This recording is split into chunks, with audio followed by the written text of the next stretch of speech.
ದುಡ್ಡಿಗೋಸ್ಕರ ಅಥವಾ ಜಾತಿಗೋಸ್ಕರ ಅಥವಾ ರಾಜಕೀಯಗೋಸ್ಕರ ಅಥವಾ ಇನ್ಯಾವುದೋ ದುಡ್ಡಿಗೋಸ್ಕರ ಹಿಂದುತ್ವವನ್ನು ನಾವು ಕಾಂಪ್ರಮೈಸ್ ಮಾಡಿಕೊಳ್ಳದೆ ನಿರಂತರವಾಗಿ ಹೊರಡ್ತಾ ಇರುವಂತಹದ್ದೇ ಇವತ್ತು ಕರ್ನಾಟಕದಲ್ಲಿ ನಂಬರ್ 1 ಸಂಘಟನೆ ಅಂತಂದ್ರೆ ಶ್ರೀರಾಮ ಸೇನೆ संघटने.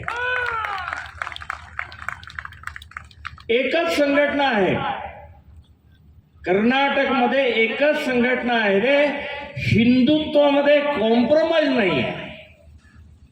तो भाषा असो, पैसा असो, राजकारण असो आणि काहीतरी केसेस असो, असं काही असलं तरी हिंदुत्वामध्ये आम्ही कॉम्प्रोमाइज केलं नाही.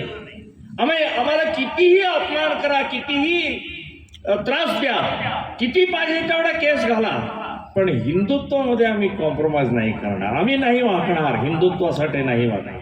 बंधूंनो, हे आपला विचारधारा असल्यामुळेच आम्ही 20 वर्ष निरंतर संघटना टिकून राहिलेला आहे आणि पुढेही जाणार. आम्ही कितीही त्रास द्या, हिंदुत्वासाठी, हिंदू धर्मासाठी, हिंदू स्वाभिमानासाठी, देशासाठी, लास्ट हिंदू राष्ट्रासाठी आम्ही निरंतर चालणार. कितीही केस, कितीही अपमान अवमान झालं तरी आम्ही थांबणार नाही.